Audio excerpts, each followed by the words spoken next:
प्यारे दोस्तों, सादर अभिवादन।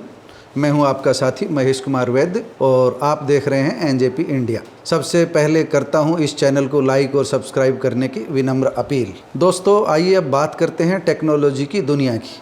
आज राष्ट्रीय प्रौद्योगिकी दिवस है। राष्ट्रीय प्रौद्योगिकी दिवस मतलब नेशनल टेक्नोलॉजी डे।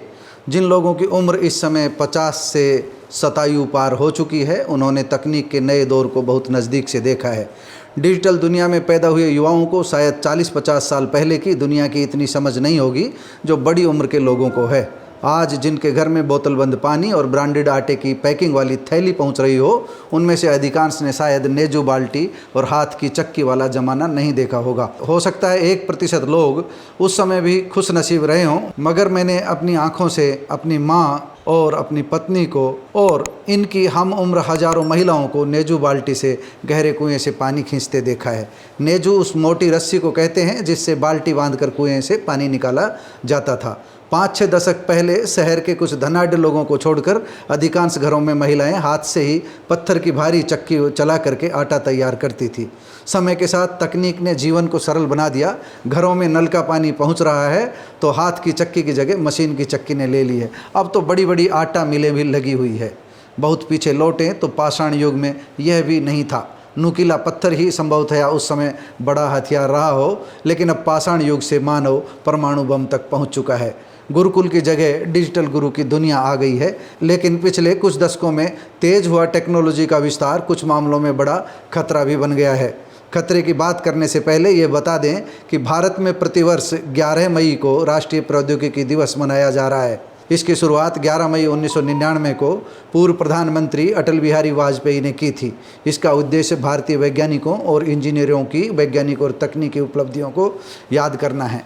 मैं भी अपने वैज्ञानिकों की उपलब्धियों को नमन करता हूं, अपने इंजीनियरों की उपलब्धियों को नमन करता हूं, इसलिए क्योंकि हमारे वैज्ञानिकों व इंजीनियरों ने जीवन को सरल बनाने की तकनीक दी। मगर आज दुनिया में बढ़ती हथियारों की होड़ पर भी मैं कुछ कहना चाहूँगा। विकसित देशों के पास परमाणु हथियारों का बड़ा जखीरा देखते हुए मैं भी ये नहीं कहता कि भारत ऐसा न करे, मगर वैश्विक दृष्टिकोण से हर किसी को इस बात की चिंता करनी होगी कि दुनिया बहुत बड़े खतरे की ओर बढ़ रही है। परमाणु बम और जैविक बम केवल किसी एक देश के लिए नहीं बल्कि दुनिया के लिए बहुत बड़ा खतरा बन गए हैं। दुनिया मौत के मुहाने पर खड़ी हो गई है और टेक्नोलॉजी वरदान के साथ साथ अभिशाप बन गई है। बौद्धिक ऊर्जा का उपयोग मानव कल्याण के लिए होना चाहिए था, मगर मानव के विनाश के लिए हो रहा है। रूस यूक्रेन के बीच चल रहा युद्ध हो या अन्य देशों में बनी डरावनी स्थिति, पड़ोस में पाकिस्तान जल रहा हो या कोई अन्य देश, हम भी अपने देश में आतंकवाद और नक्सलवाद का दंश झेल रहे हैं। दुनिया में इतने परमाणु बम मौजूद हैं जिनसे पृथ्वी को कई बार नष्ट किया जा सकता है।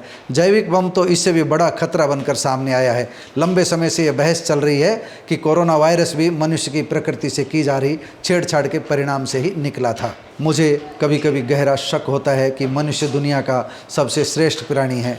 एक सुंदर दुनिया को विनाश की ओर ले जाने वाला मनुष्य कैसे सर्वश्रेष्ठ कहा जा सकता है।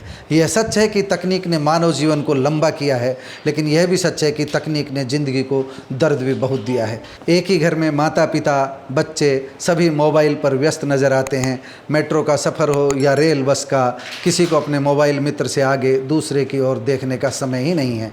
लेकिन इसका दूसरा पक्ष भी है। इस मोबाइल मित्र का सकारात्मक पक्ष हम सभी ने कोरोना संकट के समय देखा है। वर्ष 2020 की शुरुआत में जब कोरोना महामारी सामने आई, तब हर किसी के मन में डर बैठ गया था, जीवन ठहर गया था। इस ठहरी हुई दुनिया में मोबाइल ही वह साथी था जिसके माध्यम से लोग एक दूसरे से जुड़े हुए थे, जरूरी सूचनाएं प्राप्त कर रहे थे, बैंकिंग की जा रही थी, शिक्षा व्यवस्था चरमराने से बच गई थी, लोगों को ऑनलाइन पढ़ाई का महत्व समझ में आ गया था, डिजिटल भुगतान की परिपाटी भी बढ़ी और हमारे वैज्ञानिकों की मेहनत के बल पर कोरोना वैक्सीन बनाने में भारत कामयाब रहा। यह इस सदी की एक बड़ी उपलब्धि रही। मगर इन सब अच्छाइयों के बीच बहुत बड़े खतरे दुनिया के सामने मनुष्य की वजह से खड़े हो गए हैं। कल कारखानों की दुनिया ने आने वाले कल को अंधकारमय बना दिया है। प्रकृति ने हर किसी के लिए स्वच्छ पानी और साफ सुथरी हवा दी है, लेकिन कल कारखानों की दुनिया में अब न हवा शुद्ध बची है और न पानी। दूषित हवा और दूषित पानी के कारण दुनिया के सामने बहुत बड़ा खतरा खड़ा हो गया है। स्वास्थ्य के क्षेत्र में चिकित्सा विज्ञान जितनी खोज करता जा रहा है, उससे अधिक बीमारियां बढ़ती जा रही है। शुगर, बीपी अथवा हाइपरटेंशन जैसी बीमारियां घर कर रही है। यह सच है कि हमने चेचक और पोलियो जैसी बीमारियों को जड़ से खत्म किया है। मोतियाबिंद के कारण कुछ दशक पहले दुनिया में लाखों लोग अंधे होते थे, मगर अब तकनीक के बल पर इस पर विजय पाई जा चुकी है। पथरी, अपेंडिक्स जैसे जटिल समझे जाने वाले ऑपरेशन सरल हो गए हैं, मगर यह भी सच है कि रासायनिक खाद व कीटनाशकों के अंधाधुंध प्रयोग और प्रदूषित हवा पानी के कारण बीमारियां भी तेज़ी से बढ़ गई है। हमने बीमारियों को ठीक करने के उपाय खोजने के लिए बहुत कुछ किया, लेकिन कोविड जैसी नई बीमारियां पाली भी है। कैंसर और बढ़ते हृदय रोग कहीं न कहीं प्राकृतिक खेती छोड़कर प्राकृतिक व्यवस्था से ही की जा रही गंभीर छेड़छाड़ का ही परिणाम है। आकाश से लेकर पाताल तक अत्याधुनिक हथियारों के रूप में बड़ा खतरा सामने खड़ा है। न जाने कब किसी की सनक जागे और यह खूबसूरत दुनिया विदा हो जाए। आज विश्व प्रौद्योगिकी दिवस पर पहले इन चिंताजनक आंकड़ों पर निगाह डालिए और फिर इस खूबसूरत धरती को बचाने के लिए नीति नियंताओं पर दबाव बनाने के लिए खड़े हो जाइए। हिरोशिमा और नागासाकी का विनाश दुनिया सालों पहले देख चुकी है। अब पिछले दिनों इस तरह की खबर आई कि यूक्रेन संकट के बीच रूस के राष्ट्रपति व्लादिमीर पुतिन ने अपनी सेना को स्पेशल अलर्ट पर रखने के निर्देश दिए थे। स्पेशल अलर्ट में परमाणु हथियार भी शामिल हैं। कुछ मित्र सवाल उठा सकते हैं कि राष्ट्रीय प्रौद्योगिकी दिवस पर अंतर्राष्ट्रीय प्रौद्योगिकी की बातें क्यों की जा रही है। तकनीकी रूप से उनका कहना सही हो सकता है, लेकिन व्यवहारिक पक्ष देखें तो अब टेक्नोलॉजी ने दुनिया को नज़दीक ला दिया है। इमरान खान की गिरफ्तारी के बाद पड़ोसी देश पाकिस्तान में गृह युद्ध जैसी स्थिति बन गई है। यह सर्वविदित है कि अमेरिका, ब्रिटेन, रूस, फ्रांस, चीन, भारत, इजराइल और उत्तर कोरिया के साथ साथ पाकिस्तान भी परमाणु शक्ति संपन्न देश है। अभी यह बात निकलकर सामने नहीं आई है कि दुनिया में कुल कितने परमाणु हथियार हैं, लेकिन पिछले दिनों बीबीसी पर प्रसारित हुई एक रिपोर्ट के अनुसार दुनिया के परमाणु शक्ति संपन्न देशों की सेना के पास 9000 से अधिक परमाणु हथियार हैं। जाहिर है ऐसी स्थिति में हथियारों से जुड़ी प्रौद्योगिकी ने पृथ्वी के अस्तित्व के सामने बड़ा संकट खड़ा कर दिया है। बीबीसी की ही एक रिपोर्ट के अनुसार वर्ष 2030 में भारत में 36% मौतें केवल हृदय रोग से होंगी। पिछले दिनों आई विश्व बैंक की एक रिपोर्ट में भी ये कहा गया था कि पूरे दक्षिण एशिया में 55% मौतें ऐसी बीमारियों से हो रही है जो संक्रामक नहीं है। विश्व बैंक की एक रिपोर्ट के अनुसार भारत में हाइपरटेंशन यानी उच्च रक्तचाप के रोगियों की संख्या वर्ष 2025 में 21 करोड़ से अधिक हो जाएगी। नेशनल कैंसर रजिस्ट्री प्रोग्राम की 2020 की रिपोर्ट भी डरावनी है। जो आंकड़े सामने आए थे उन पर भी एक निगाह डाल लें। वर्ष 2016 से 2020 तक कैंसर के मामलों में 10% की अभूतपूर्व बढ़ोतरी हुई थी और 2020 में यह संख्या 13,90,000 पहुंच गई थी।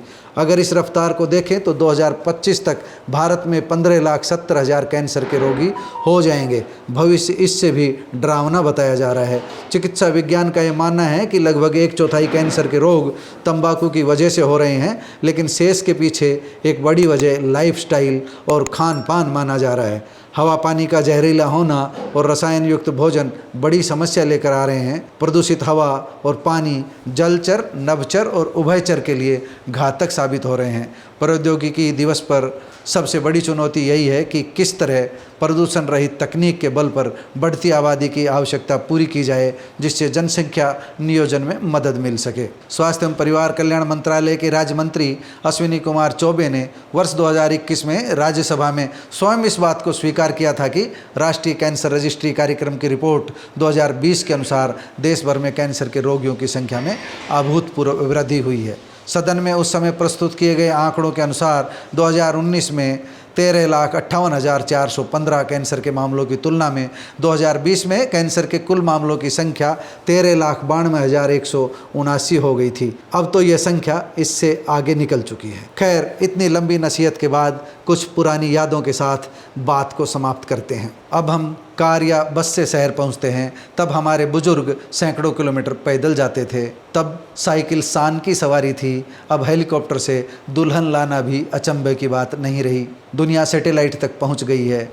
तब 1 एकड़ का जौ निकालने के लिए दिन भर बैल और आदमी साथ जुटते थे, इसे गायटा गहाना कहते थे। तब घर के पानी की ज़रूरत पूरी करने के लिए हाथों में छाले पड़ जाते थे, अब बटन दबाते ही पानी मिलता है। और भी बहुत कुछ। आइए, दुनिया में हथियारों की होड़ रोकने के लिए हजारों परमाणु हथियार रखने वाले अमेरिका व रूस जैसे विकसित देशों के खिलाफ लिखने की पहल करें, बोलने की पहल करें, क्योंकि इन्हीं देशों की बदौलत दूसरे देशों को भी इसी राह पर आने के लिए बाध्य होना पड़ रहा है। प्रदूषण रहित तकनीक तो वरदान है, मगर जहां तात्कालिक फ़ायदा और दूरगामी नुकसान हो, उस तकनीक को दूर से ही प्रणाम। आपने मेरी बातों को ध्यान से सुना, आपका बहुत बहुत धन्यवाद। एक बार फिर निवेदन करता हूं कि हमारे चैनल को लाइक और सब्सक्राइब करें। धन्यवाद।